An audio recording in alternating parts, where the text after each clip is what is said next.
Bueno, buenos días a todos. Gracias por venir, ¿verdad?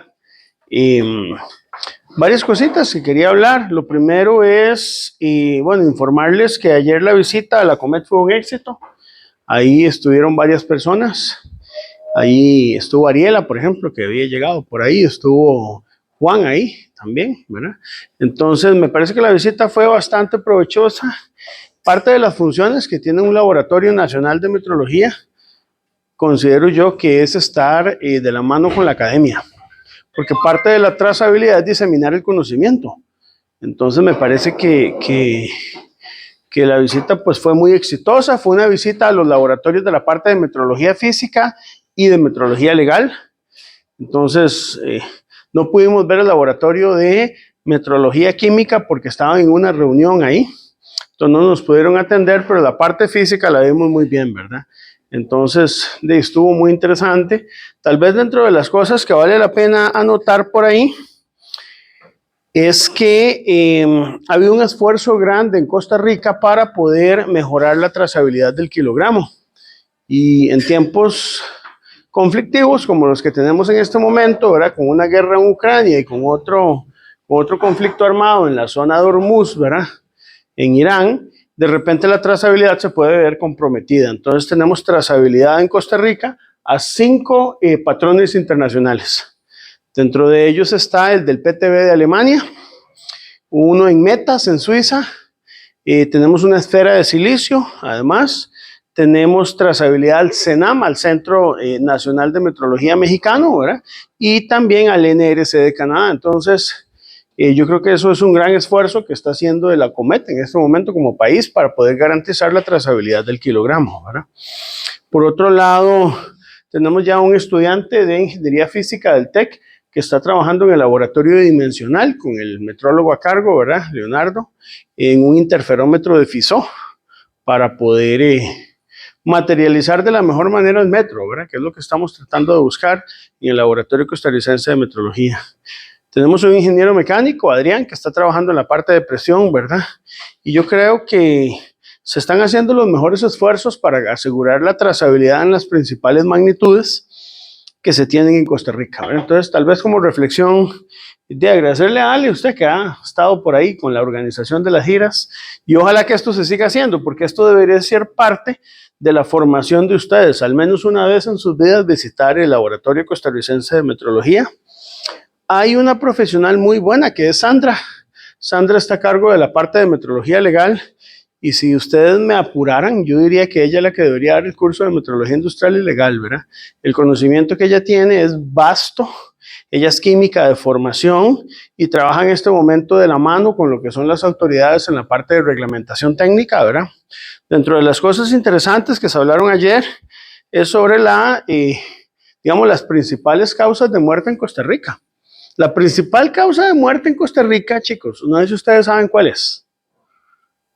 ¿Tienen idea? No. Esa es la tercera.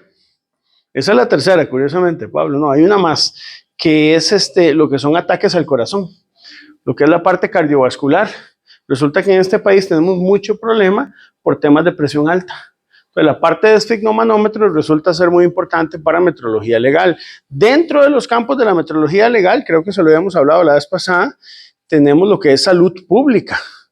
Digamos, un país debe garantizar la salud pública de todos sus habitantes, y una de las cosas es justamente trabajar con equipo médico. En nuestro caso, la verificación en la parte de metrología legal se hace únicamente en esfigmomanómetros, y de hecho las unidades de verificación lo único que verifican son los esfigmomanómetros. El resto del trabajo lo hace la Comet, ¿verdad?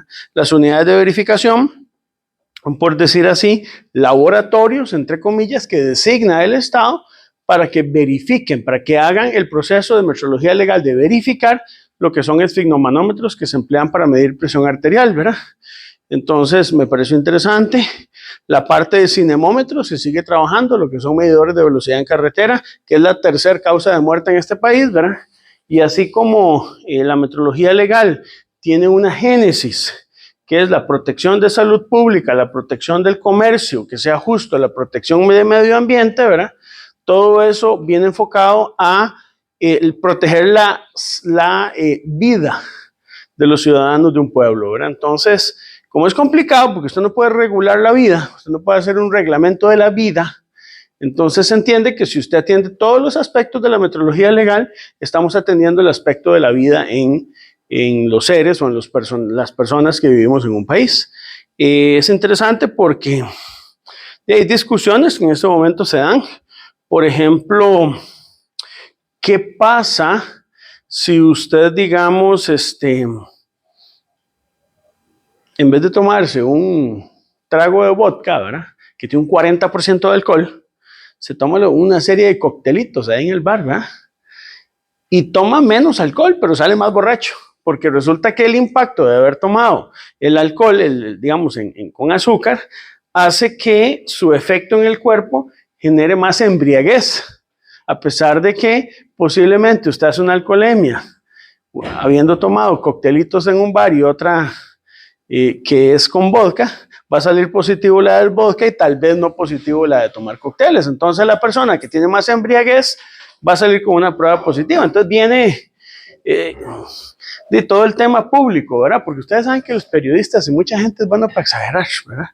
Ahora resulta que el FES de la UCR se gasta todo en, ¿cómo se llama?, en el restaurante argentino, ¿verdad?, en churrascos argentinos. O sea, esa es la peor falacia que puede haber, ¿verdad? Si se gastara todo, imagínate, aquí yo montaría un negocio de venta de carne argentina y dejo de dar clases, ¿verdad? Si así fuera, ¿verdad? Pero bueno, ese no es el punto, ¿verdad? El punto es que lo que se mide es el contenido de alcohol en sangre, no el nivel de embriaguez que vaya a tener una persona, ¿verdad? Entonces eso es interesante, ¿verdad? Se cree que está correlacionada la muerte en carretera por accidentes de tránsito con de manejar en estado de ebriedad. El tema es que a la gente que ya ha fallecido en un accidente de tránsito no se le puede hacer alcoholemia, ¿verdad? Entonces, bueno, pero se ha hablado un poco de ese tema. Metrología legal va por ahí, es un tema en el que yo siento que hay mucho mercado y mucho que se debe atender en este país. Los camiones cisterna, por ejemplo, para lo que es venta de combustible, se ve mucho por ahí. Entonces me parece que es un tema interesante y quería como nada más comentar un poquito acerca de esa visita y compartirles un poco, pues siempre es interesante visitar la Comet y aprender pues cosas nuevas, ¿verdad? ¿Pero sabe cuál es la segunda? La segunda no, fíjate que no sabe, no sé. Creo que tenía que ver con el tema de diabetes, por ahí, un tema. Las muertes asociadas a diabetes, me parece que por ahí es donde van. Pero no estoy seguro todavía. Voy a consultar los datos y ahí les comento, ¿verdad? Pero, digamos, uno debería hacer un Pareto siempre y ver cuáles son las principales causas de muerte y sobre esas poder atender, ¿verdad?, la legislación en un país. Bueno, vamos a continuar hoy. Hoy quiero ver algunos temas. Primero quiero hablar de un patrón raro, o sea, de una unidad rara. Esta unidad tiene que ver con lo que es intensidad luminosa. Quiero ver un poquito de la historia, por qué tenemos que medir esto y qué tiene que ver con el Sistema Internacional de Unidades, ¿verdad? Esta unidad de repente es rara. Bueno, vamos a hablar un poquito de ella y quiero ver un poquitito temas de proyecto. Ya sería bueno esta semana ya definir los temas para empezar a trabajarlos y que posiblemente ya en esta semana me redacten los objetivos y alcances de los proyectos. Quiero ver un poquito de eso para atender cuáles van a ser las necesidades de ustedes, ¿verdad? Entonces, empecemos por aquí. Vamos a hablar de la candela. Entonces, antes de hablar de la candela, quiero preguntarles, ya la presentación ahí la pueden ver en Tech Digital, pero antes de que abran la presentación, yo quisiera preguntar abiertamente, candela, ¿cuándo fue la primera vez que usted oyó hablar de esta unidad de medida? ¿Cuándo fue que le hablaron de esta unidad de medida? Dentro de una carrera que se entiende que ustedes son especialistas en metrología, ¿verdad? Entonces, primero, ¿cuándo les hablaron de esto? Física 1. Se la mencionaron. ¿Y qué les dijeron? Que es una unidad fundamental del SI. Así, está bien. Y eso es todo. ¿Y alguien más le dijeron, le contaron algo más de la candela? No, eso. Ok, está bien. Unidad base del Sistema Internacional de Unidades. Segundo, pregunta interesante. En sus cursos, ustedes ya han llevado Física General 1, Física General 2, Laboratorios, Física General 3, termodinámica, ¿qué más? Dinámica, estimación de incertidumbres, óptica. ¿Cuántas veces la han usado? Como 5. 5 veces. 5, digamos, redondeando hacia arriba, Tony. Para tener un número entero. Para tener un número entero, ¿verdad? Yo me acuerdo que se mencionó para decir que íbamos a utilizar el lumen, el lux. Ok. La gente ante esta unidad es rara. Yo estuve en la visita en la Cometa en el laboratorio de metrología química y se miden un montón de cosas y no se usa el mol. Se usa el metro a la -1, se usan otras unidades y el mol ahí, pero como marginal, un poquitito, ¿verdad? Candela. ¿Cuántas veces ha usado usted una unidad como, por ejemplo, el kilogramo? Deberían ser incontables veces, ¿no? Entonces, de repente, la candela es como un bicho extraño, ¿verdad? Es algo que nos han vendido, que es una unidad fundamental o una unidad base del SI, pero ¿de dónde viene? O sea, qué sé yo, vamos a poner algo sencillo. En la Edad Media se medía tiempo, ¿verdad? Sí. El Pentateuco, que para mí es uno de los libros más hermosos de la Biblia, porque tiene todo lo que es el libro del Levítico. En el Levítico se tenía regulado la medición de masa, se tenía regulado la distancia, ¿verdad? Se habla de pasos, ¿verdad? Se habla de unidades de distancia, ¿verdad? En tiempos antes de Jesucristo se medía la distancia en estadios y se logró medir el radio de la Tierra con una buena precisión. Chicos, hace más de 20 siglos. Longitud, tiempo, peso, que en general, digamos, se utilizaba el modio y la exagia, ¿verdad? Que eran las unidades del Imperio Romano. Pero se usaba la candela. No, ¿verdad? Edad Media se podía, o sea, si usted hubiera podido construir un sistema de unidades en la Edad Media, la candela no era fundamental tenerla ahí, ¿verdad? Y el mol menos, ¿verdad? El mol vino, vemos que incluso el mol tiene cosas raras. ¿Cuándo se crea el Sistema Internacional de Unidades? ¿Cuándo nace el SI? Bueno, podríamos decir que en 1960, ¿verdad? Es decir, ustedes tienen papás que tienen más edad que el Sistema Internacional de Unidades. 1960. ¿Cuándo entra ya en vigencia el mol? Esto no escribe, vamos a desecharlo. El mol, ¿se acuerdan? Lo vimos la vez pasada, 1971. Ya tenía 11 años de edad el Sistema Internacional de Unidades cuando el mol llega un poquito tarde, ¿verdad? Pero no, eso fue el mol, ¿verdad? La candela, ok, la han usado 5 veces y eso que llevaron un curso de óptica, ¿verdad? ¿Qué es la candela? O sea, sabemos en el fondo de nuestro corazón qué significa, porque yo sé que están seguros que es un segundo, que es un kilogramo, que es un metro, ¿qué es la candela? ¿Han pensado ustedes? Ustedes ven el SI, ven la candela y es como que, no sé, usted podría haber vivido sin esa unidad. De hecho, otros sistemas de unidades, como el sistema inglés, que yo sé que no es muy buen ejemplo, no usa la candela. Y menos el sistema sexagesimal, ¿o sí? O el sistema sexagesimal sí tiene candela. ¿Qué creen ustedes? ¿Se puede hacer fotometría en el sistema sexagesimal? La respuesta es que sí. El sistema sexagesimal tiene unidades fotométricas. Bueno, vamos a hablar un poquito de eso. Entonces, a modo introductorio en este tema, vamos a entrarle a una unidad que consideramos algo oscura. Entonces, un poquito de historia. Desde una perspectiva histórica, la fotometría es un campo reciente en la metrología. Sí. No existe algo así como el candela. No, así como sistema, no, se han intentado meter unidades. Lo que pasa es que meter unidades de fotometría en el sistema inglés no es como tratar de meterle Windows a una Mac. O sea, puede que funcione, pero esa vaina no es absolutamente funcional en ninguna parte de la industria. Han habido esfuerzos, pero no, el sistema inglés es muy limitado.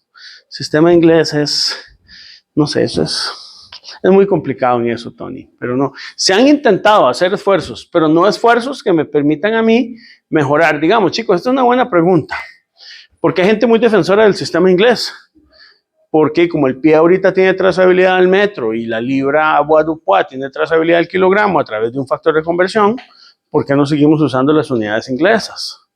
Porque algo como, por ejemplo, las redefiniciones del 2019 del Sistema Internacional de Unidades, donde hemos mejorado las constantes físicas, no lo vamos a lograr en el sistema inglés. El sistema inglés sigue usando una definición del pie que tiene casi un siglo. Tal vez un poquito menos, pero sigue usando esa definición. Y no es un sistema que esté mejorándose a sí mismo, a diferencia del Sistema Internacional de Unidades, ¿verdad? Pero sí, es por eso, Tony. Ahí puedes buscar un poco, pero digamos no hay esfuerzos efectivos. Igual en el sistema sexagesimal hay unidades fotométricas. Se usan poco, ¿verdad? Realmente, chicos, yo creo que no hace falta convencerlos que hay que utilizar el sistema internacional. Por eso estamos aquí, ¿verdad? Ahora, la fotometría es reciente. ¿Cuán reciente? 3 siglos, 2 siglos. Bueno, vamos a ver. Al no ser una materia exclusivamente física, puesto que incorpora como elemento fundamental de detección el ojo humano, no hubo posibilidad ni necesidad de medir la luz con cierta precisión hasta que durante el siglo XIX el desarrollo de la iluminación artificial, o sea, los bombillos, y la fotografía lo hizo imprescindible. Es decir, la candela nace porque nace la luz eléctrica y la fotografía. ¿La fotografía cuándo nace? Más o menos. Inicios del siglo XIX, primera mitad del siglo XIX. La primera mitad del siglo XIX, chicos, para mí fue una de las épocas más lindas de la historia, porque tenemos el ferrocarril, tenemos el nacimiento del telégrafo, se empieza a comprender un poco mejor la electricidad, ya teníamos las pilas voltaicas y ya se habían desarrollado los motores térmicos, ¿verdad? Y uno de los aspectos que a veces no nos hablan mucho es lo que es la luz artificial. Usted podría concebir un mundo sin luz artificial. Es muy interesante, ¿verdad? Cuando yo era niño y leía los evangelios, ¿verdad? Hay una parte interesante en los evangelios con el concepto de luz en la tradición judio-cristiana, ¿verdad? ¿Qué es la luz en la tradición judio-cristiana? Eso es importante entenderlo ustedes como físicos. La luz tiene un concepto divino. En el Génesis, la luz es separar el caos del orden, ¿verdad? Lo bueno de lo malo. Tenemos seres de luz y los seres de oscuridad son como los entes malos, ¿verdad? Los que no usan el SI, los que, ¿verdad?, trabajan en CGS. O sea, tenemos la luz como algo divino. Después, cuando evoluciona el concepto de luz y llegamos a tiempos de Newton, viene la teoría corpuscular. Resulta que la luz son corpúsculos, son pedazos, son partículas, ¿verdad? Y no fue sino hasta las ecuaciones de Maxwell del siglo XIX que se entiende que esa partícula es un fotón, que con el efecto fotoeléctrico se le puede medir propiedades a esa partícula, ¿verdad? Y hasta hoy por hoy tenemos una mejor comprensión de lo que significa la luz. Es tan importante la luz, como ahora vamos a ver, que a la luz le hemos dedicado una unidad de medida que se llama la candela. Y aquí les pongo esta fotografía y es importante que lo tengan en mente. ¿Por qué la luz se vuelve importante? Porque es la única unidad del Sistema Internacional de Unidades que considera algo que es el ojo humano. La percepción del más del 90% de las cosas que tenemos en nuestro entorno las podemos percibir gracias al ojo humano. Y el ojo humano básicamente es la justificación del hecho de que exista la candela como unidad en el sistema internacional, o por lo menos que exista una unidad fotométrica. En este momento, pues hemos elegido que esa unidad sea la candela, ¿verdad? Existe un año que fue el 2015, que fue declarado, 2015, tengo que revisar eso, no estoy seguro, creo que era 2025. Voy a revisarlo, chicos. Pues no lo pueden googlear ahí, tal vez, si tienen acceso a internet me lo confirma, Tony o alguno. El año 2015 fue declarado por la UNESCO como el Año Internacional de la Luz. Creo que fue el 2025. Es decir, ya a la luz se le dedica un año. Es un concepto que tenemos muchos siglos de manejar. Sin embargo, hasta ahora somos conscientes de la importancia tal vez de lo que significa para nuestras vidas, ¿verdad? Y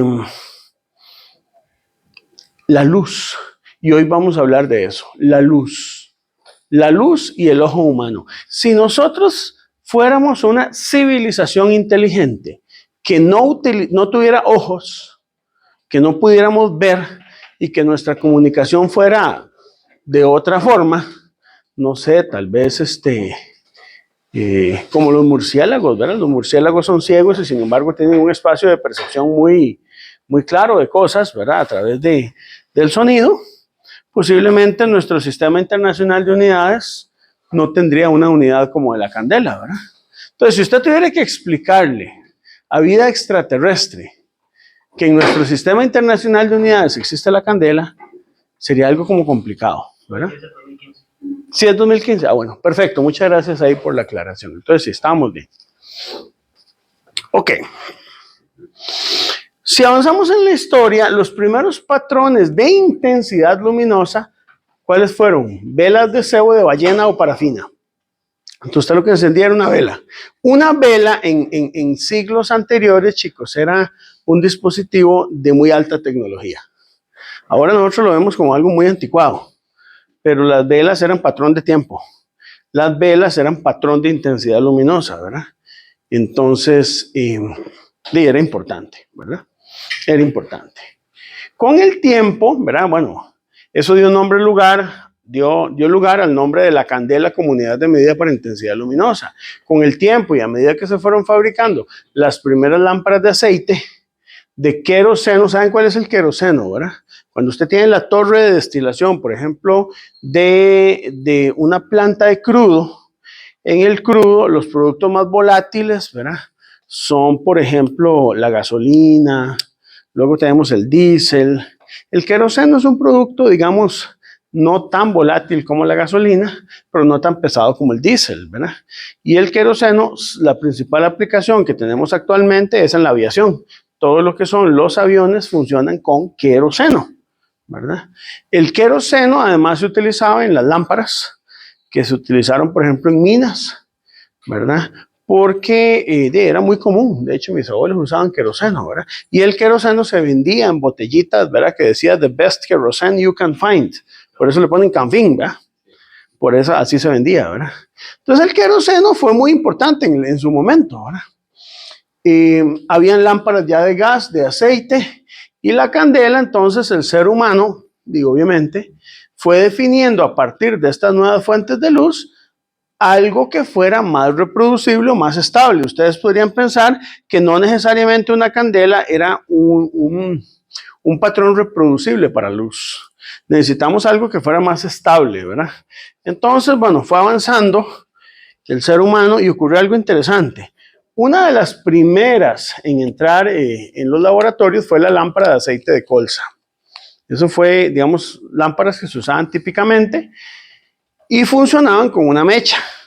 Entonces, de hecho, todavía se habla un poquito de ese tipo de lámparas, ¿verdad? Fueron utilizadas ampliamente ya por el año 1900 por estos señores Dumas y Regnault en sus estudios fotométricos. Hubo gente que se dedicó a estudiar fotometría. Y el problema con estas lámparas es que presentaron serios problemas de consistencia tan pronto como se comenzaron a comparar los resultados obtenidos por distintos investigadores, ¿verdad? Y como yo lo pongo siempre en mis exámenes, la frase de Mendeleev, la ciencia comienza, ¿cuándo? Cuando las mediciones comienzan, ¿verdad? A los teóricos les molesta un poquito eso, porque los teóricos dicen que la ciencia comienza cuando la teoría comienza, ¿no? Y si usted no puede medir algo, difícilmente usted puede determinar si existe. Hay discusiones. Por ejemplo, la función de onda de un electrón usted no la mide. De hecho, es compleja, ¿verdad? Sin embargo, usted cree que existe porque ella colapsa y hace predicciones dentro de ese colapso que están bien. Por eso es que ustedes dentro de cuántica ven, por ejemplo, cuadros. El cuadro de Schrödinger, ¿verdad? El cuadro de Heisenberg, que es una serie de formalismos empleados para poder darle una interpretación a la mecánica cuántica, ¿verdad? A uno siempre le enseñan la mecánica cuántica como algo que nunca se puede entender, chicos. Yo dirán que pienso que no es así. Eso es porque se explica mal, ¿verdad? Pero al final la mecánica cuántica tiene que entenderse a partir de resultados experimentales. Y si la teoría que usted plantea dentro de la cuántica consiste, o es consistente con resultados experimentales, esa teoría funciona, ¿verdad? Ahora, usted no mide ciertas cantidades. Por ahí don Kevin Guerrero me ha pasado un artículo interesante de la incertidumbre en los números complejos. Sí, se puede hacer, ¿verdad? ¿Cómo saca usted incertidumbre? ¿Cómo le aplica ley de propagación de incertidumbre en un número complejo, ¿verdad? Eso se puede hacer, ¿verdad? Pero lejos de eso, físicamente, nosotros lo que medimos son números reales, ¿verdad? Ahora, resulta que en sustitución a estas lámparas aparecieron las de queroseno y las de gas de carbón, que fueron desestimadas por razones parecidas. Es decir, ¿qué se pensaba en el siglo XIX, inicios del siglo XX? Que si usted quiere crear un patrón de intensidad luminosa, tiene que ser una lámpara. Así como otras cosas. Por ejemplo, ¿cuál era el patrón que se creía que había que tener para el ampere? Se creía que había que tener una batería, patrón. Ya sabemos que no es así porque tenemos el efecto Hall cuántico y el efecto Josephson alterno, ¿verdad? Que definen el volt y definen la resistencia, y con ley de Ohm construimos el ampere. Pero en su momento se pensaba que el patrón debía ser una lámpara. Eso era lo que se esperaba que fuera como patrón fotométrico, ¿verdad? En 1877 se propuso utilizar una lámpara que era la lámpara de Harcourt, ¿verdad? La lámpara de Harcourt funcionaba con pentano. Sacar pentano en 1877 no es tan fácil como ahora, chicos. Pero bueno, se usaba el pentano, ¿verdad? Creo que el pentano es el que se utiliza en los encendedores, me parece, ¿verdad? Me parece que todavía se usa por ahí. Pero se demostró que su valor dependía en gran medida de la presión barométrica, de que era un compuesto orgánico, ¿verdad? Y del índice de humedad que había en el ambiente. Entonces era un problema. ¿Qué pasó? Se propuso esa lámpara como algo muy prometedor en 1877, pero todavía en 1916, imagínate la cantidad de años después que estábamos todavía trabajando esto, ¿verdad? Se publicaban cuáles eran los requisitos de construcción y funcionamiento. Conclusión, no sirvió. Si usted tiene que construir algo como patrón y pasan 30, 40 años y todavía está definiendo los requisitos de construcción, es porque esa vaina no es práctica, ¿verdad? Entonces, la lámpara de Harcourt no resultó ser algo útil. También la historia de la humanidad está hecha de errores, chicos. A veces, como hemos visto en el curso de Metrología Industrial y Legal, cuando Costa Rica, ayer que estaba en la COMET, que pone la línea de tiempo de la evolución, ¿verdad? Usted en 1857, Costa Rica, por ley, declara el uso de las unidades del sistema métrico. Perfecto. Después hay como un brinco, ¿verdad? 1875, Convención del Metro. Sí, pues nosotros no la estábamos firmando, no teníamos plata para firmar la Convención del Metro, ¿verdad? Sin embargo, éramos estados que veíamos con positivismo el hecho de que tuviéramos una Convención del Metro. Y de ahí brincamos hasta 1973. ¿Y por qué pasó en esos casi 100 años, verdad? Que fue cuando nace la UNUM, ¿verdad? Hubo estiras y encoges, hubo esfuerzos, algunos fructíferos, otros no tan fructíferos. Al final nada fue fructífero, sino hasta la llegada casi del año 2002, ¿verdad? Que nace la Ley Nacional de la Calidad y el ACOMET que tenemos nosotros ahora, ¿verdad? Entonces vivimos en una época dichosa de la historia de la metrología en Costa Rica. Bueno, piensen que pasó algo parecido con la lámpara de Harcourt. Entonces, vámonos a 1889. Como esta línea de trabajo no fue exitosa, bueno, en 1889 se define lo que es la candela. Entonces, la primera definición de la candela era la luz emitida por 1 centímetro cuadrado de platino a la temperatura de solidificación. Entonces, usted ponía solidificación del platino, eso genera una emisión de luz y la luz emitida por cada centímetro cuadrado lo llamamos candela. Fue una primera definición, ¿verdad? Con esa empezamos a meternos dentro de lo que fueron unidades fotométricas y ya se empezó a trabajar un poco la metrología de la luz, digámoslo así, ¿verdad? Para 1909, vea que no fue mucho después, ¿verdad? Fueron 20 años después, se define algo que se llama la candela internacional. Vea qué interesante, ¿verdad? ¿No les recuerdo a ustedes el ampere internacional? ¿Verdad? Más o menos, por ahí andaba la moda, ¿verdad? La candela internacional pero se definió a partir de una lámpara de filamento de carbón. No fue muy exitosa. No fue muy exitosa la lámpara de filamento de carbón, pero me parece que fue un detalle interesante dentro de la historia de la candela. La candela, por lo menos en 1889, ya tenía una definición. Ahora, como la lámpara de carbón no fue muy exitosa, fue otro de esos intentos por tratar de mejorar la parte de fotometría en un momento de la historia donde todavía no se entendía muy bien qué era la luz, chicos. Porque, vamos, hoy por hoy, si usted le pregunto, ¿qué es luz? Usted puede darme una definición. ¿Qué es la luz? Como cuando los papás le preguntan a usted que estudia ingeniería física, contame qué es la luz. Usted que lleva un curso de óptica, ¿qué es la luz? Usted dice, no, yo sé cómo medirle de hacer un interferómetro de Fizeau, pero no sé qué es lo que estoy midiendo. No les pasa eso. Pero uno puede medir si no sabe lo que está midiendo. Sí, claro, el spin. El spin tiene un valor exacto, perfecto dentro del Sistema Internacional de Unidades, sin incertidumbre. H barra medios, más o menos. Y sin embargo nadie sabe qué es el spin. Usted mide la precesión del Larmor. Vea, esa es una de las cosas que yo llevé cuántica, todavía sigo sin interiorizar. La precesión del Larmor es suponer que el electrón o la partícula es una esferita y tiene una precesión como la precesión de los equinoccios de la Tierra, y ese ángulo se mide. El tema es que el electrón ni es una particulita, ni el spin es un vector que está girando como el momento angular, y sin embargo tiene precesión del Larmor. Y se mide como con 6 cifras significativas. Pero sí se puede medir así, Tony. ¿Usted sabe bien qué es temperatura o no? Energía cinética de las partículas. Eso lo han contado ahora. Entonces, ¿por qué no eliminamos la temperatura y dejamos solo la unidad de energía para medir? Yo propuse Y si tenemos la temperatura es por algo, ¿verdad? La temperatura es una de esas magnitudes que medimos, que hay leyes de la termodinámica que la definen muy bien, pero que en el fondo, si usted se pone a preguntarse qué es físicamente, no es tan transparente como el kilogramo, el metro o el segundo, ¿verdad? Que uno como que el segundo lo siente algo más humano, ¿verdad? El metro también y el kilogramo. De repente, la candela no tanto, ¿verdad? Y la temperatura, ¿verdad? Muy bien, las unidades de intensidad luminosa, los patrones de filamento incandescente o de llama que estaban en uso en varios países antes de 1948, porque esto es muy importante, chicos. Digamos, la primera definición de lo que es candela, así que ya podemos definir, vamos a establecer qué es candela, es 1889. Pero en la línea de tiempo, hasta 1948, esa seguía siendo la definición, la del platino. ¿Verdad?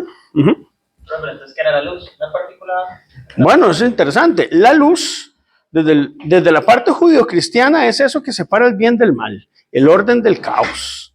¿Verdad? Eso es el asunto. De hecho, se dice que la ingeniería es la profesión más antigua porque logró separar la luz del caos, que Dios era ingeniero, ¿verdad? Hasta que un informático dijo, ¿y quién generó el caos, verdad? Bueno, era más antiguo, ¿verdad? Pero bueno, después cambia. El concepto de luz se cree que son corpúsculos, que son partículas, eso es lo que decía Newton, partículas que tienen cierta energía. Luego, ya en el siglo XIX, con las ecuaciones de Maxwell, resulta que se dice que la luz realmente son campos electromagnéticos. Entonces vos tenés que la luz es un campo eléctrico y perpendicular uno magnético, ¿verdad? O sea, si yo fuera la luz, yo tengo un campo que viene así y me encojo, ¿se han visto, verdad? Viene así, esto sería la luz y que viaja en el vacío, lo cual no es muy obvio, ¿verdad? Y hoy por hoy la luz se cree que puede tener otros modelos, no necesariamente ese, ¿verdad? Está conformada por fotones, los fotones tienen momentum y no tienen masa, y en teoría cuántica de campo es como un colapso de otras cosas, o sea, viene por otra definición. Significa que no sabemos qué es la luz, es que depende del modelo. Hay cosas que ustedes las conocen en el momento de la historia en que querés analizarla y bajo un paradigma de la ciencia, ¿verdad? Pero eso te puede decir que es la luz, ¿verdad? Entonces depende del contexto. Desde la metrología es algo que podemos medir utilizando una unidad de medida que se llama la candela. Ya aquí no interesan los fotones, interesa que usted tiene una lamparita patrón que te emite luz y que en términos de esa lámpara usted puede medirla. Entonces sí, lo que dice Tony, usted puede medir algo que no sabe lo que es, de la candela. ¿Vale? Ahora, no, y es bueno preguntarse eso, Garita, es bueno preguntarse qué son las cosas que uno ve, porque si no, usted lo que hace es asimilar información y en el fondo a veces uno puede sentir que no entiende qué es la entropía o que no sé qué es la entalpía. La entalpía y la energía tienen las mismas unidades, entonces ¿de qué es la diferencia, verdad? Se puede preguntarse esas cosas, ¿verdad? ¿Por qué no hay monopolos magnéticos? Pero sí hay campo magnético, ¿verdad? ¿Por qué hay cargas eléctricas, campo eléctrico y campo magnético, verdad? ¿Cómo sabemos que hay campo magnético si no hay partículas? Porque no hay monopolos. Bueno, ya ahí me meto en otra cosa. Bueno. En 1948, todas estas definiciones fueron reemplazadas por algo que nosotros íbamos a llamar la nueva candela. No sé, este tipo de cosas pasan en la historia, ¿verdad? Es como cuando nos damos cuenta que algo lo estamos haciendo mal y entonces decimos, no, vamos a reformularlo y lo vamos a hacer mejor, ¿verdad? Entonces usted tiene liberalismo y neoliberalismo, ¿verdad? Usted tiene cosas como Reloaded, Matrix y Matrix Reloaded, ¿verdad? Bueno, algo parecido le pasó a la candela, ¿verdad? Entonces tenemos que esta nueva idea de la nueva candela estaba basada en la luminancia de un cuerpo negro a la temperatura de congelación del platino. Ya entendimos que era un cuerpo negro. Los cuerpos negros se estaban estudiando desde hacía 100 años antes. Los alemanes fueron los primeros que entendieron un poco más cómo medir, digamos, radiación, la parte de radiación. Pero no fue sino hasta 1948 que se dijo que mejor definiéramos eso para efectos de establecer quién era la nueva candela, ¿verdad? Esta modificación había sido preparada por una comisión que hoy por hoy, tal vez ustedes no la conocen, pero en su momento fue muy relevante. Fue la Comisión Internacional de Iluminación, ¿verdad? Y el CIPM antes de 1937. Esa decisión fue promulgada por el mismo CIPM en 1946 y ratificada en el 48. O sea, ve el formalismo del 37 hasta el 48, 9 años, para poder definir qué era la candela. La nueva candela, la neocandela, ¿verdad? La cual adoptó un nuevo nombre internacional para esta unidad, que ahora se iba a llamar candela, CD, o sea, tanto mate para terminar llamándola igual candela, como estaba antes, ¿verdad? Y ahora le pusimos el CD. Por primera vez la candela tiene un símbolo como unidad de medida, ¿verdad? Muy bien, estamos hablando de 1948.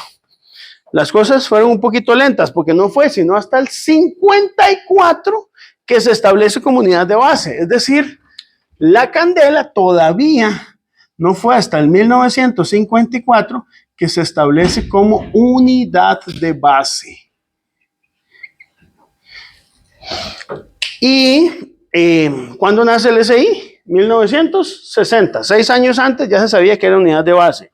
Ahora, cuando se mete una unidad de base, se mete al sistema internacional y se espera como que la gente la use para ver si están de acuerdo, ir haciendo modificaciones, no sé, es como para que vaya entrando en vigor, y fue hasta 1967 que se establece una definición. Entonces, vea qué interesante. Cuando llega la candela, se establece la candela como unidad de base, se incorpora al sistema internacional, pero hasta que el sistema internacional tenía 7 años, se define. No está raro, ¿ah? Un poquito tardía. Bueno, no nos parece tan raro porque al MOL le pasó lo mismo. El MOL se definió hasta el 71, ¿verdad? Entonces, la definición de candela era la intensidad luminosa en la dirección perpendicular de una superficie de una fracción de 1 entre 600.000 de metro cuadrado de un cuerpo negro a la temperatura de congelación del platino bajo una presión de 101.325 newtons por metro cuadrado. O sea que es el Pascal moderno, ¿verdad? Qué definición más rara, ¿verdad? Qué definición más rara. Pero bueno, esa fue la definición que se plantea en su momento, ¿verdad? Fue la definición que teníamos en 1967. Entonces ya para 1967 ya tenemos una definición de la candela. ¿Ok?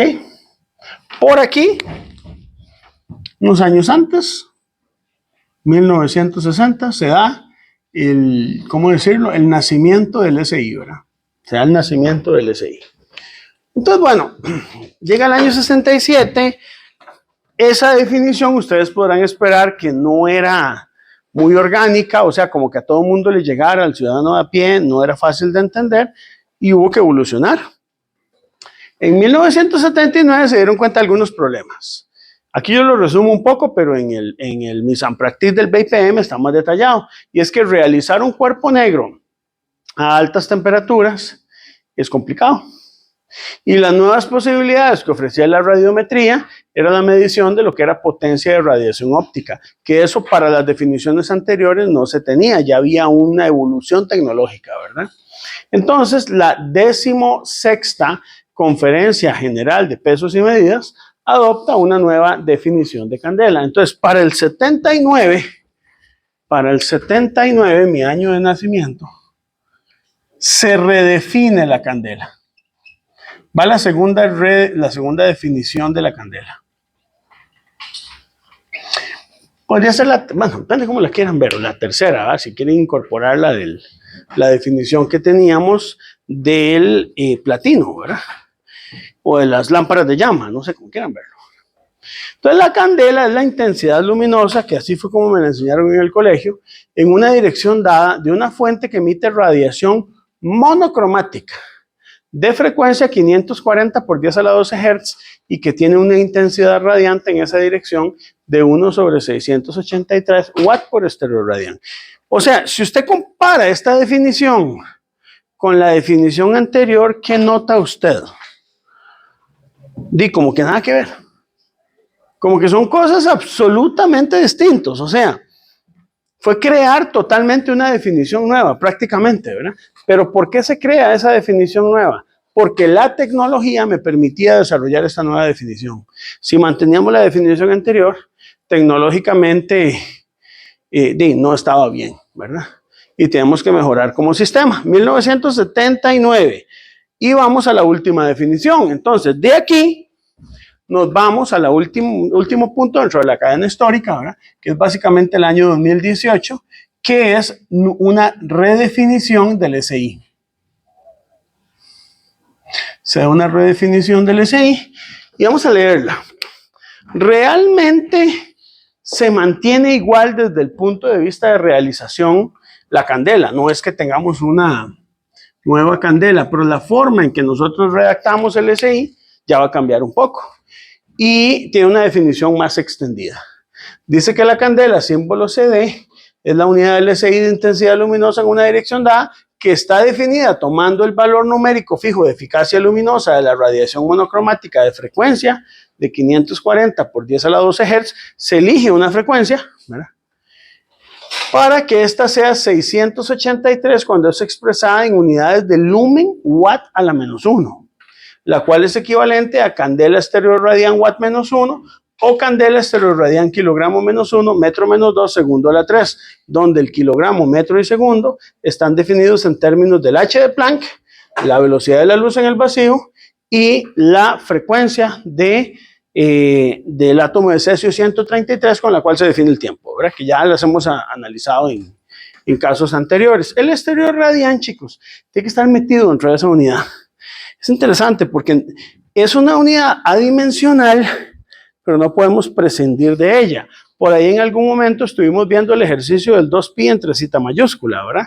Donde podemos resolver el problema de si usamos radián por segundo o usamos hertz. Bueno, es que hace falta un factorcito dentro de las ecuaciones de la mecánica que hay que implementar.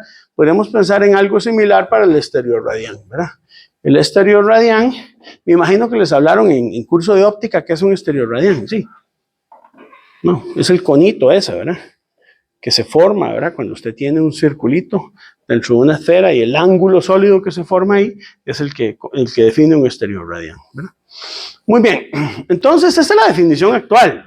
Esa definición actual lo que hace es aclarar. De hecho, si ustedes se ponen a analizar, y esto posiblemente vaya a estar en la tarea, que espero dejarles mañana, es analizar un poco si las redefiniciones del SI del 2018 realmente modificaron el SI, o solamente lo que hicimos fue escribirlos más en bonito, ¿verdad? Eso es una buena pregunta, ¿verdad? Yo siento que eran necesarias esas redefiniciones para formalizar un poco el sistema internacional de unidades, ¿verdad? Ahora, viene la parte crítica. Así como yo critiqué al mol, porque era una unidad paramétrica, ¿se acuerdan que hablamos el martes? Que era una unidad paramétrica y que yo me la invento, como el Reynolds. Es una unidad paramétrica, ¿verdad? La candela es una unidad real, ¿o no? Es más, ¿es una unidad de base o no? Porque podríamos preguntarnos lo mismo del ampere. ¿Por qué no definir como base el volt o definir el ohm? ¿Por qué el ampere, verdad?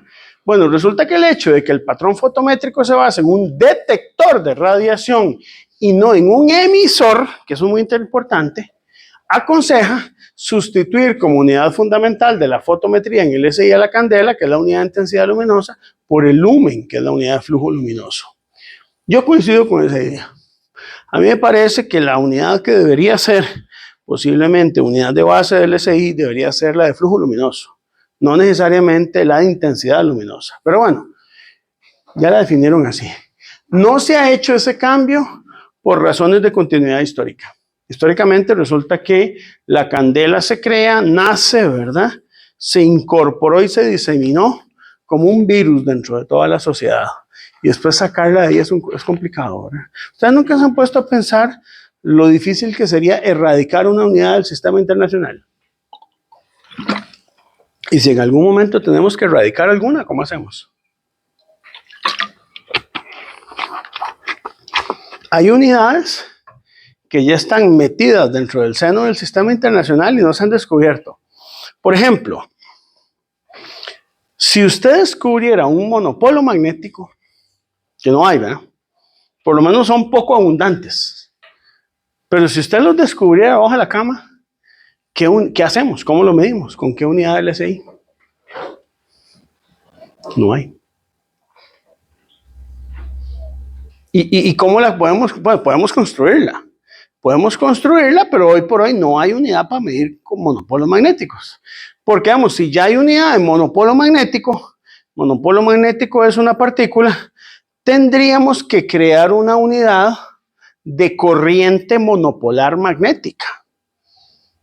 ¿Y cuál sería? Bueno, obviamente, sería tomar la unidad que definamos del monopolo y dividirla entre segundos, ¿verdad? Y eso sería, pero ¿cuál sería esa unidad? Bueno, ese tipo de cosas, el SI tiene que irlas previniendo para cuando ocurran, ¿verdad? Para cuando ocurran. Y hay gente que en este momento está haciendo propuestas serias para poder medir corriente monopolar magnética, ¿verdad? Y pensar en cómo sería la modificación de las ecuaciones de Maxwell en el caso que apareciera un monopolo magnético, ¿verdad? Uno solo ya nos cambia toda la ciencia y la forma en que estamos entendiendo la física, ¿verdad? Como segundo punto, yo creo que aquí es bueno por lo menos conocer algo en esto, ¿verdad? Y vamos a empezar con una pregunta. Bueno, ya tenemos la historia de la candela. ¿Quién realiza la candela en Costa Rica? ¿La Comet o hay un laboratorio o no hay? ¿Qué sabemos de la candela en Costa Rica? ¿Alguien realiza la candela en Costa Rica? ¿Ustedes qué creen? O sea, ya que es unidad de base del Sistema Internacional de Unidades, tenemos kilogramo en la Comet con 5 fuentes de trazabilidad independientes, ya las habíamos mencionado, ¿verdad? Una esfera de silicio, fuente de trazabilidad al CENAM, al NRC, al PTB, al METAS, por lo de la guerra, ¿verdad? Ya hablamos. Entonces, quedarse sin trazabilidad del kilogramo sería uno de los eventos más tristes que podamos tener en la metrología de un país, chicos, ¿verdad? Mi colega don Olman Ramos nos graduamos juntos, ¿verdad? Y él, durante más de 20 años, 25 años, un cuarto de siglo, se ha dedicado a darle mantenimiento al kilogramo de Costa Rica. Esa es la función de él, ¿verdad? Perderla sería muy triste, ¿verdad? El metro ya tenemos trazabilidad. El segundo tenemos trazabilidad. Incluso desde un radio de onda corta se puede obtener esa trazabilidad sin problemas, ¿verdad? Y a nivel de reloj atómico también, son pocos en el mundo, pero se espera que mantengamos la trazabilidad, ¿verdad? Pero la candela, ¿quién tiene el patrón de candela en Costa Rica? Chicos, no hay patrón de candela en Costa Rica. Había un laboratorio que era de la Escuela de Ingeniería Eléctrica, ¿verdad? Con un señor que ya se pensionó, ¿verdad? Que era de apellido Marín, que creo que en algún momento estuvo por aquí en el TEC y mostrando algunos equipos en la parte de fotometría. Pero él me dijo en algún momento que quería establecer el patrón de la candela, pero eso fue una edad de su vida. Cuando él maduró y vio que nosotros estamos un poquito atrasados en la parte metrológica y que ahorita no hay mucha necesidad, por lo menos con el presupuesto que tenemos del desarrollo de un patrón de candela, pues él desistió de dejar el patrón de candela, ¿verdad? Yo sigo pensando que es necesario y que es necesario que un país, por lo menos a nivel de región, tengamos materializado el patrón de candela, pensando no solo en nuestro país, sino en que eso puede brindar servicios a la región, ¿verdad? Pero yo sí sigo pensando que eso puede ser una alternativa, ¿verdad? Sin ese tipo de iniciativa no hubiéramos hecho muchas cosas que este país ha hecho, ¿verdad? Ahorita yo creo que de las áreas de metrología, una de las más exitosas ha sido la metrología química, ¿verdad? Con la llegada de Brian Calderón, que ustedes ya lo conocen, de hecho algunos de ustedes están llevando curso con él, me parece, ¿verdad? Considero yo que es probablemente uno de los mejores metrólogos de este país, si no es que el mejor, ¿verdad? Él ha desarrollado prácticamente patrones de todo tipo, ha montado y está montando todavía en su trabajo 4 laboratorios de química en la parte orgánica, en la parte de gases, en la parte de producto preempacado. Tenemos ya pan patrón, ¿verdad? Tenemos arroz patrón y tenemos muchas cosas que... ¿Cuál? Agua potable, sí, eso también, que fue el primer patrón que se crea, ¿verdad? El agua potable fue el primer patrón, ¿verdad? Lo cual es muy importante, por ejemplo, igual cuando usted genera celdas del punto triple del agua, hay que utilizar un tipo de agua. No todas las aguas son iguales. Digamos, su agua ultrapura no es potable. Si usted toma agua ultrapura, le da malestar estomacal porque le lava toda la flora intestinal. Y si usted toma agua potable, no. El agua potable tiene contaminantes que tienen que ver con sales, ¿verdad? Bueno, hay todo un tema con eso. Y hay grados de agua. Hay tipos de grados de agua. Así como hay grados en las pesas y en los bloques patrón, que hay clases, hay grados de agua, ¿verdad? Pero entonces aquí no tenemos patrón de candela en Costa Rica, ¿verdad? La candela se realiza con una lámpara patrón que suele ser de tungsteno, digamos, actualmente, ¿verdad? Los parámetros de operación eléctricos de esa fuente se eligen para que tengan la misma salida espectral relativa que un radiador planquiano. Los radiadores planquianos, no sé si así lo vieron en su curso de óptica o cómo les llamaban, cuerpos negros. Cuerpo negro es un radiador planquiano a 2865 Kelvin, ¿verdad? Hay 2 métodos para realizar la candela. No voy a detallar todo el método, eso lo pueden investigar, pero hay 2 métodos A y B. El primero es usando una fuente policromática, ¿verdad? Suficientemente pequeña, que proporciona un campo de radiación prácticamente isotrópico, ¿verdad? Y el segundo método es utilizando un medidor de luminancia de referencia, que es un radiómetro filtrado, ¿verdad? Cuya capacidad de respuesta espectral relativa ha sido diseñada para hacer una coincidencia cercana con las características especiales de la eficiencia luminosa espectral que establece la Comisión del CIE, que es la que se encarga de la fotometría, ¿verdad?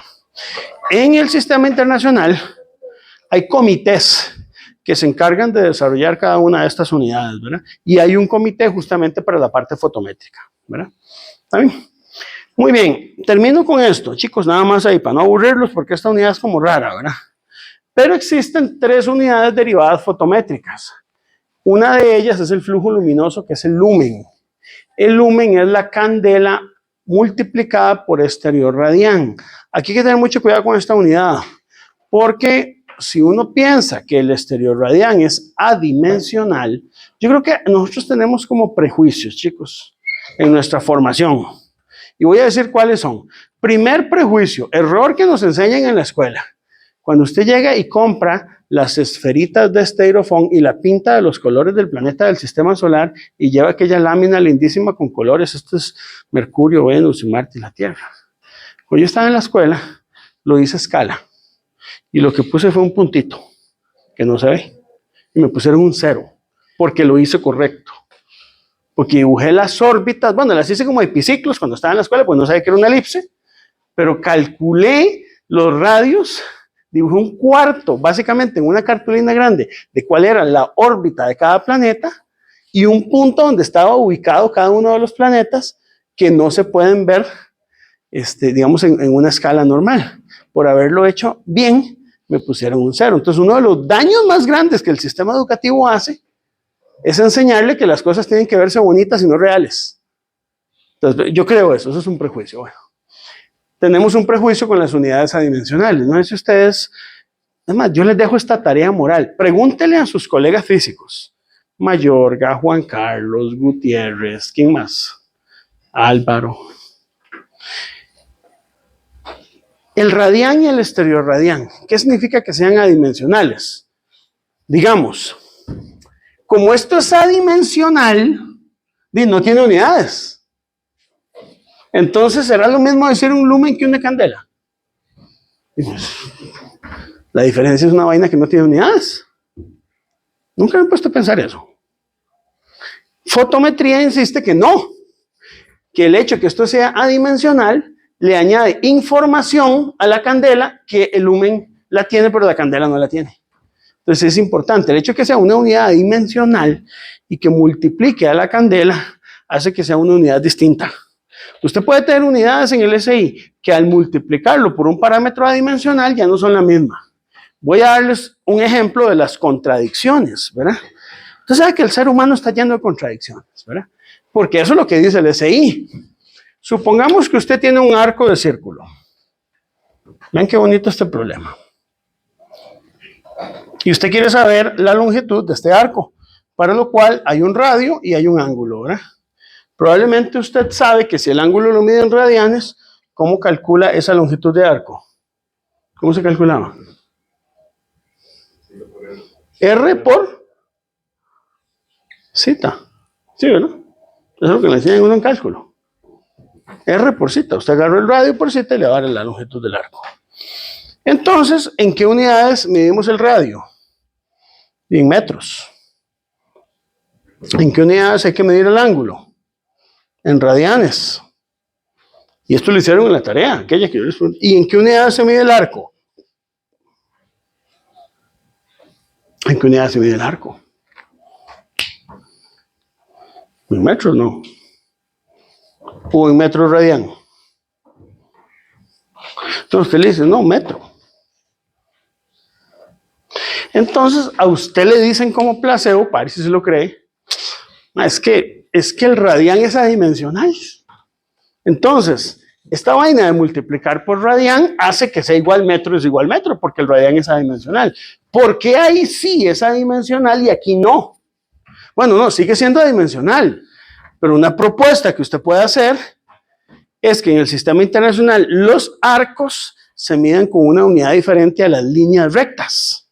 Entonces usted puede proponer, que creo que sería una tontera, pero bueno, se puede proponer que los arcos de ahora en adelante se midan en metros multiplicado por radián. No está raro, ¿eh? Entonces esa contraintuitividad, no sé cómo se diría, es la que tal vez nos hace pensar un poquito en realmente qué es la unidad del lumen. Y además podemos pensar en una cosa, el lumen es flujo luminoso, la candela es intensidad luminosa. ¿Tienen la misma naturaleza o no? ¿Qué les dijeron en su curso de óptica? ¿O no les dijeron nada de eso? No tienen la misma naturaleza. ¿Tienen las mismas unidades? Tienen las mismas dimensiones.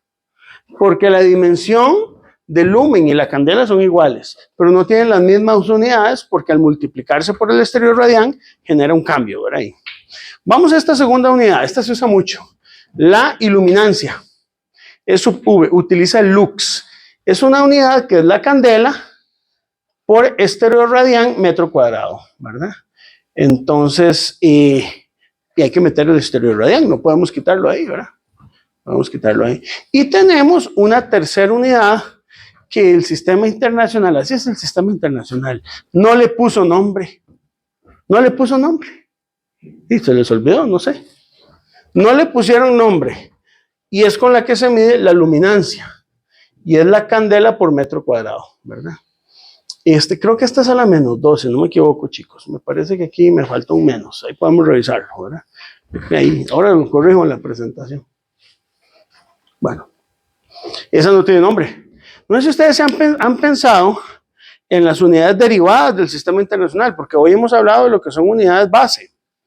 Pero, por ejemplo, pensemos en esta. El CGS, el viejo amigo o enemigo de ustedes, ¿verdad? El CGS. El CGS tiene unidad de aceleración, se llama el GAL. Y el sistema internacional no la tiene. ¿Cuál es la unidad de aceleración? No hay. Hay que decir metro en 3 segundos cuadrados porque no hay unidad. No tenemos unidad de densidad. Ya que son magnitudes que se usan mucho. ¿Por qué a la densidad no le ponemos un nombre? Le ponemos el Richard. Y es el kilogramo por metro cuadrado. Y podemos ponerle un nombre. Y redefinimos esa unidad. O a la aceleración le ponemos otro nombre. No sé, nos inventamos uno, el Galileo. Y le ponemos metro por segundo cuadrado es igual a un Galileo. Bueno, convención. Simplemente el sistema internacional tiene algunas convenciones y prejuicios, como muchas de nuestras cosas humanas, ¿verdad? Vamos a hacer una pequeña pausa, chicos. Son las 8:46, unos 10 minutitos, porque sí, yo creo que es importante. Y hablamos un poquito de los proyectos. Quiero ver los temas que podríamos proponer, si han hablado un poquito de eso, ¿verdad? ¿Está bien? 10 minutos. Alguien que me le ponga pausa aquí. Bueno, chicos, seguimos entonces. Unos minutitos más, son las 9. Quisiera hablar un poco, no sé si han tenido chance ustedes de trabajar con sus grupos un poco para las ideas del proyecto del curso. Entonces yo creo que este es un buen momento como para poder conversarlo, ¿verdad? Entonces, no miren que se fue el TEC digital. Creo que se fue el TEC digital. Sí, se fue. Bueno,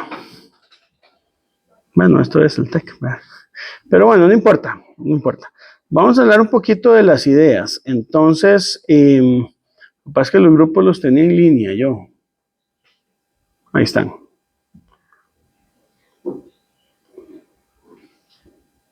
Es como inestable aquí la conexión, ¿verdad? No.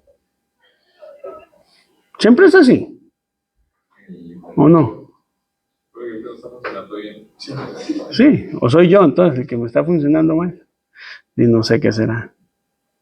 ¿Quién sabe? ¿Será que aquí no llega bien? Pero está súper lento, ¿eh?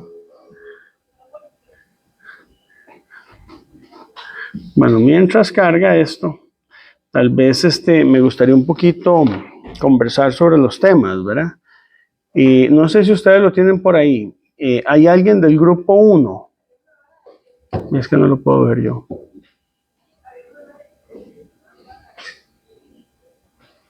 Voy a conectarme desde el teléfono. Yo creo que el teléfono da mucho mejor conexión que...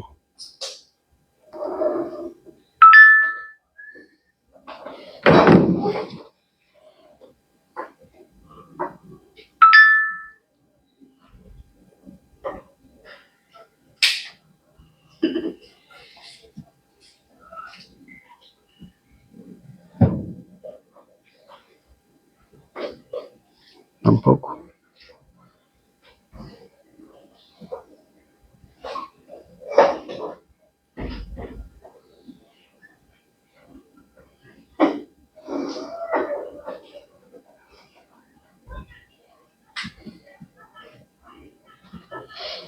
Bueno, chicos, vamos a hacerlo en batch. Entonces, del grupo 1 me parece que estaba Kendall, vos estás con Joaquín, con Emanuel Mora, con Byron y con María Paz, ¿verdad? Esos son.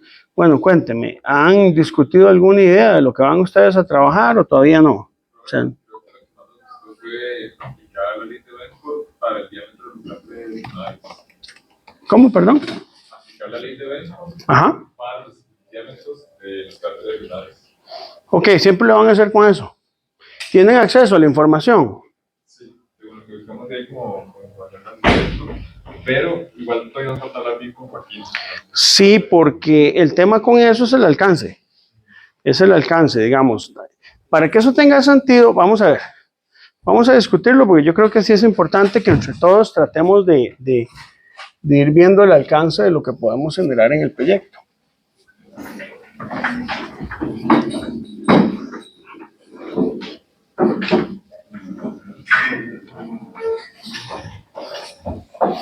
Yo creo que sí es importante estudiar la ley de Benford. Entonces, esto es para el grupo 1, ¿verdad? La ley de Benford. Y hay que hablarla todavía con Joaquín, ¿verdad? Para los cráteres lunares. Vea, para definir bien el alcance, lo que necesito saber es cuál es el corpus, o sea, de dónde pensaban sacar la información. Tal vez eso es lo primero que me gustaría saber, si tienen acceso a la información o no, ¿verdad?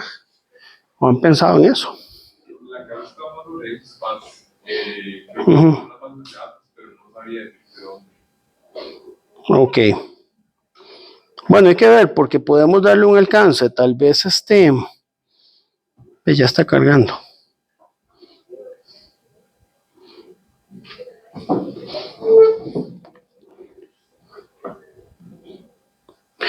Tal vez entonces aquí vamos a poner como tema preliminar, de si no después lo cambiamos, lo que es la aplicación de la ley de Benford.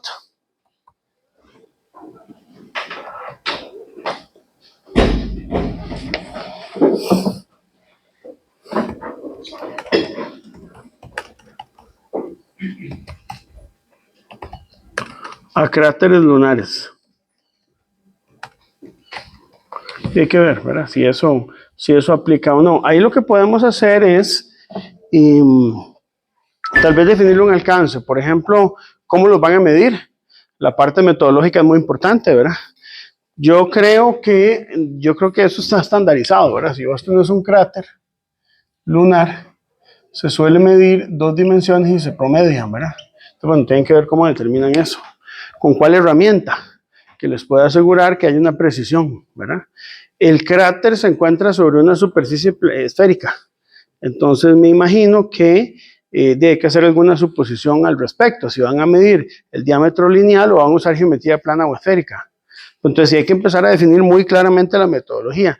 Y de ser posible, realizarlo en 2 sistemas de unidades distintos para ver si la ley de Benford se aplica. Yo sé que es solo un factor de conversión, pero entonces ver la aplicación de la ley de Benford y tal vez con una prueba de chi cuadrado o alguna prueba estadística objetiva. No es solamente, mira, se parece y tiene esta forma, no. Hay que hacer una hipótesis y probar con una hipótesis si se cumple o no se cumple la ley de Benford, si es independiente del sistema de unidades que empleamos, por lo menos 2 sistemas de unidades. Si lo hacemos así, me parece que está bien, o sea, definir una metodología adecuada.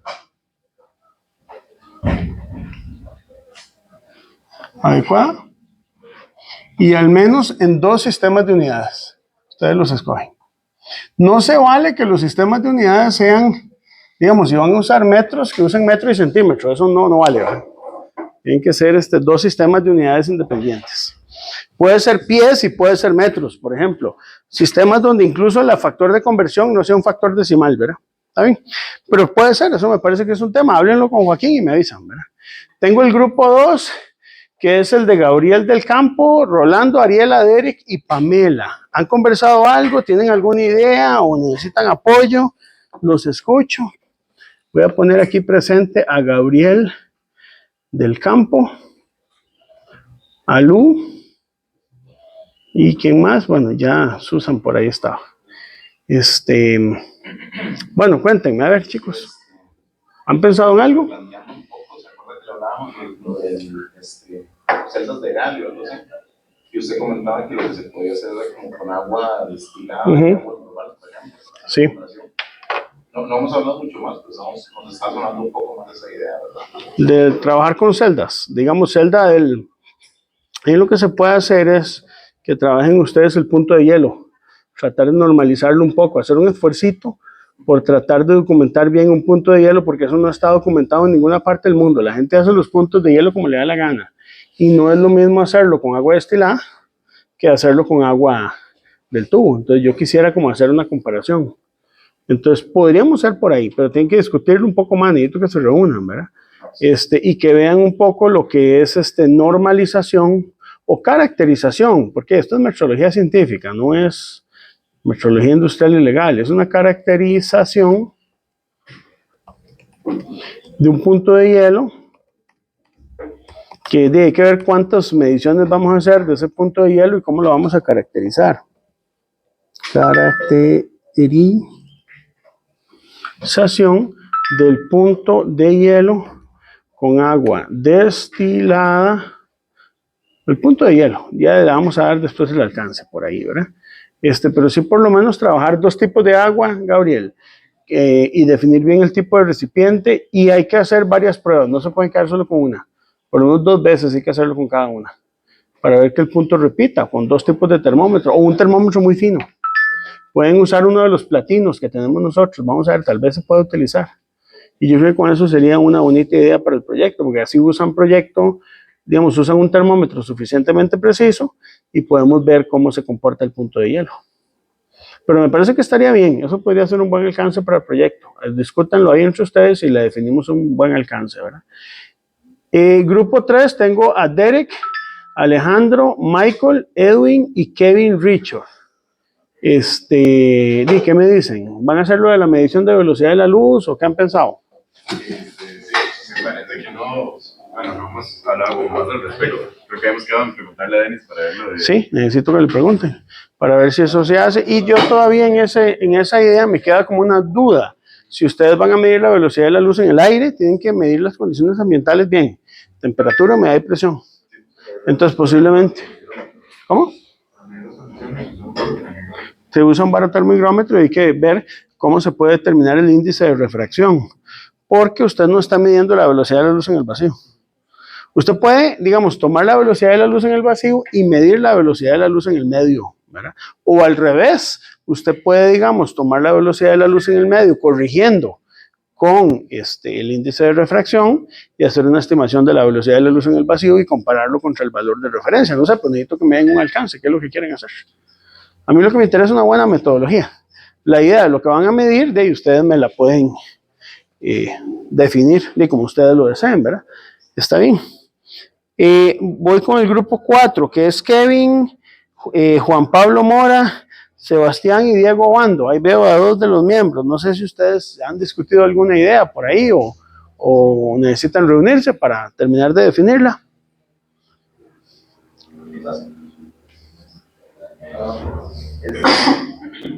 En realidad, Juan es el que ha planteado unos temas, pero no los ha logrado convencer. Bueno, entonces mejor los dejo que ustedes lo discutan. Sí. Y hablamos tal vez Iba a ponerse a plantearlo a ver si podía funcionar, digamos. Sí, está bien. Entonces, discútanlo entre ustedes y hablamos el martes, a ver, como para apurar un poquito y tener una idea, para ver qué insumos tengo que darles y qué apoyo tengo que darles para lo que quieran hacer. ¿Está bien? Yo estoy buscando. Sí, porque nadie tiene chance. Ok. Solo bueno, No, pero está bien, entonces hablamos ahí. Reúnanse este fin de semana y aquí nada más les voy a poner dentro del TEC Digital que el tema queda pendiente. ¿Está bien? Ahí el grupo 4 entonces queda pendiente y hablamos el próximo martes. Sí, hay que hacer como un esfuercillo ahí para verlo. Grupo 5 tengo a Nicole, Dana, Susan, Brandon y Lu. Cuéntenme, a ver, ¿qué han pensado? ¿Han discutido? ¿Necesitan discutir más? ¿Necesitan apoyo? ¿Tienen ideas o no sé? De un poquito a ver cómo está el estado del arte, chicos. Nosotros con Alondra ¿Sí? sacó esta idea de hacer algún tipo de estudio utilizando la ley de Benford relacionado a, no sé, datos meteorológicos. Ya encontramos un artículo, de hecho, ahorita, que lo utiliza y es de aquí del Instituto Meteorológico aquí de Costa Rica. Entonces queremos ver si se puede, tal vez, utilizando otros datos, no sé, comprobar utilizando la ley de Benford. Hay que ver, no, plantéenlo, pues ya hay un grupo que va a trabajar la ley de Benford, ¿verdad? Entonces, tendríamos que plantear algo que fuera relativamente diferente para que tenga sentido, ¿verdad?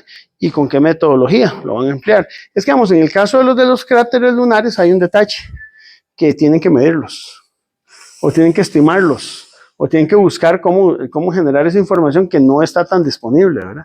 Esto ya ustedes lo tienen más disponible, entonces yo esperaría un alcance un poquito diferente. Yo les invito a que más bien lo analicen y busquen una serie de ideas, hagan una lluvia de ideas, esa puede ser una de las ideas, y definimos alguna que pueda ser acorde a todo el grupo y que podamos aportar algo, ¿verdad? Porque parte de la idea de hacerlo público es que de ahí lo veamos, ¿verdad? Entonces se los voy a poner pendiente de momento, chicos, está bien. Y lo discutimos y tal vez el martes ya pueda haber luz o ahí cuando lo tengan. Entre más antes mejor, porque la idea no es dejar todo para lo último, ¿verdad? Y haciendo un buen trabajo, se ganan un 15% de la nota del curso, que yo creo que estaría bien, ¿verdad? Tengo el grupo de Enrique, Ana Laura, Pablo Ortega, Oscar y Ángelo Tames. Cuéntenme, a ver, ¿han avanzado o todavía estamos ahí pendientes de ver qué van a hacer? Tenemos dos propuestas. Ajá, cuénteme, a ver. Está bien lo que, bueno, habíamos buscado como ciertas aplicaciones y habíamos visto que en la línea, por ejemplo, de lo que es la medicina, se puede aplicar lo que es la dimensión fractal. En la medicina, ajá, sí. Ajá. Entonces estábamos viendo, primero que todo, aterrizar, aquí lo vamos a ver, por ejemplo, si puede ser en el sistema nervioso, en el sistema cardiovascular o en el sistema respiratorio. Ok. Y en función de qué número nos da el parámetro de la dimensión fractal, uno puede decidir si el órgano está sano o está enfermo. Ok, eso me gusta. Por ahí está uno. Eso me gusta, sí, es un tema de aplicación. La ventaja de eso es que es directamente aplicado. Entonces, me imagino que tienen que discutirlo un poquito más o no, se van a ir por ese tema. La otra propuesta también va como la parte médica y computacional, digamos, es agarrar una serie de imágenes médicas, ya sea de un tejido, de un órgano enfermo, un pulmón, lo que sea, y entonces analizar el histograma que genera eso en la escala de grises, blancos y negros. Ajá. ¿Para qué? Para entonces lo que queríamos hacer es tal vez relacionarla con el CIF y ver si, por ejemplo, aquí lo tenía apuntado, es la ley de CIF. para ver más que todo si, digamos, a nivel de ley de potencia tiene relación con, por ejemplo, un pulmón, bueno, un tejido bueno con uno que esté patológicamente enfermo. Entonces, ver si las escalas de grises, por ejemplo, en histogramas, se podría hacer un diagnóstico de si está más enfermo o más sano. Bueno, sí, es algo más exploratorio, sí, también puede ser una idea. Y bien planteada, yo pienso que sí funciona.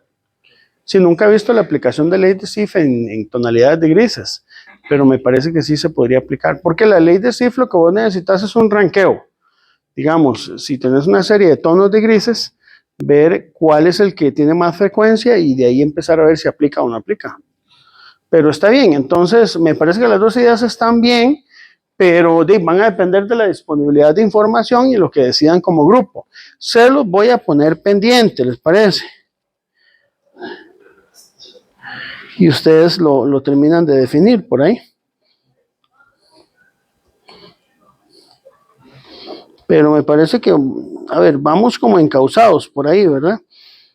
El grupo que teníamos por acá era también a David Arrieta y Esteban Hidalgo, que ellos ya me han definido el tema por ahí, que era la medición de la dimensión fractal de Chile. Y lo otro que les iba a preguntar es, no sé, Dittel y Anthony van a trabajar juntos, ¿sí? Aquí para que públicamente, ustedes saben cómo hacían en la antigua Grecia cuando se casaba, ¿verdad? Se desnudaba y desnudaban a la mujer y decían, ahora sí, se tiene que casar, no vengan después con... ¿Verdad? Entonces sí, ¿verdad? Ok, entonces vamos a darle un nombre al grupo de ustedes dos. Ustedes van a ser el grupo número 8. Sí, así hacían, qué ingratitud, no. Yo no me caso así. Muy bien, ¿qué quieren hacer? Cuéntenme, ahora que están los dos. ¿Han pensado en alguna idea? Para los temas más fuertes que estábamos considerando era la posibilidad de crear una unidad estándar para medir filo. Eso me gusta. Eso me gusta porque no hay una unidad estándar para medir filo. Y la idea es que sea una unidad que indirectamente mida el radio, ¿verdad?, del ápice del filo, ¿verdad? Estableciendo valores estándar de dureza y demás, ¿verdad?, para el material conocido. Y está bien. Vea, Ese tema tiene ventaja y desventaja, sí, pero está muy bonito para este curso. La ventaja que tiene es que es abierto. Entonces usted puede definirlo como quiera, pero tiene que definirlo bien, ¿verdad? Y tienes que resolver el tema, digamos, también de cómo vas a establecer qué es el filo, ¿verdad? Cómo establecer la trazabilidad si es que la necesita. Si lo vas a hacer desde ángulo, lo vas a hacer desde dureza, lo vas a hacer desde longitud. Entonces, y sí sería bueno aplicar esa escala a un cuchillo real, digamos. Y que usted me pueda decir, tengo 10 Anthonys o 10 details, no sé cómo se va a llamar la unidad que ustedes van a proponer. Pero yo creo que es parte. ¿Cómo? Yo puedo hacer varios muestros, pero sí, tal vez lo que también me generaba duda es el material que vas a cortar. Tal vez la De ahí, eso tienen que definirlo. Tienen que definirlo porque tiene que ser un material lo más estándar posible. También material cortante, porque Sí. hay cuchillos de obsidiana, cuchillos de... También, ustedes tienen que definir el alcance de la unidad de medida. ¿Para qué tipo de cuchillos o qué tipo de materiales hay? Los materiales de cuchillos están más o menos estandarizados ahora, ¿verdad? Y usted puede definir para qué tipo de materiales quiere aplicar la escala. Usted lo puede limitar. Usted puede decir, voy a utilizar los Tramontina de tal tipo, o voy a utilizar los de acero inoxidable, o voy a trabajar con, no sé. Usted define el alcance, pero entonces vamos a ponerle unidad para medir filo. Este proyecto está interesante. Chicos, si, digamos, ustedes quieren seguir pensando en ideas, también están abiertos. Yo estaría abierto incluso, por ahí Juan Pablo, yo sé que estaba con una idea y yo le dije como que no, ¿verdad? Que era el tema de desarrollar algo totalmente teórico, ¿verdad? Y hay que pensarlo, ¿verdad? Por ejemplo, si alguien quiere proponer un esquema de trazabilidad para los monopolos magnéticos, por ejemplo, ¿y cómo resolver eso? ¿Cuál sería la reescritura de las ecuaciones de Maxwell? Que no sea algo que ya sea publicado, ¿verdad? O ese tipo de temas son como más científicos y menos ingenieriles, por eso es que los estoy evitando. Pero si alguien tiene interés en una cuestión más teórica, estaría bien. Me gustaría tal vez el grupo de Lu, Susan y Dan ahí que hablen un poquito. Creo que la idea de ley de Benford, si quieren preservarlo, tenemos que hacer, o darle otro enfoque o buscar otra idea de lo que podemos hacer, ¿verdad? Discútanlo. Parte, digamos, de lo que nosotros esperamos en este curso es que las ideas del proyecto salgan de ustedes. No tanto que yo se las tenga que imponer. Yo les di algunas ideas de lo que yo esperaría que pudiera ser el proyecto, pero me parece que en general las que tenemos definidas están bastante bien. Entonces, les voy a pedir a los que ya tengan la idea del proyecto, ahí tienen el formato en látex, yo voy a recibir el informe, ir trabajando los objetivos y ir trabajando un poquito las referencias. ¿Sobre qué referencia? Es importante que por lo menos tengamos 3 referencias bibliográficas, ¿verdad? De cosas sobre las cuales vamos a basarnos para desarrollar nuestro proyecto. Entonces, trabajemos un poquito con eso, chicos. Ver los recursos que van a necesitar. Hay una parte que se llama equipos e instrumentos. Cuando usted va a medir la costa de Chile, no es tan fácil ver qué equipos necesita, pero sí necesita saber, necesita por lo menos un mapa con cierto nivel de precisión, una computadora o algún software para poder realizar las mediciones, ¿verdad? Esos serían los recursos que se necesitan, ¿verdad? En otros casos van a ser los cuchillos de ustedes y el material que usted quiera establecer, que hay que ver qué le funcione, ¿verdad? Y que sea lo más estándar posible, ¿verdad? Ojalá accesible, ¿está bien? Entonces, eso es lo que les puedo decir, chicos. Entonces, trabajemos un poco sobre la idea de los proyectos. Yo voy a estar enviándoles la tarea siguiente lo antes posible. He estado con la calificación de los exámenes, todavía no he terminado. Entonces, espero ya el fin de semana terminar con eso, ¿verdad? Y subirles las notas ya en ¿cómo se llama? En la plataforma del TEC Digital, para que tengan ahí ya acceso y ya podamos centrarnos en el segundo parcial, ¿verdad? Para ver si ya le podemos empezar a poner fecha. Eso lo podemos hablar ya la otra semana, para empezar a ponerle fecha al segundo parcial y a las entregas finales, ¿verdad? Un poquito, y ya terminar con este curso, ¿verdad? Les agradezco y nos estaríamos viendo entonces de la próxima lección, ¿verdad? ¿Está bien? Estamos, muchas gracias. Voy a tratar de subir los videos lo antes posible, pero igual ahí quedan, ¿verdad? Ya te anoto.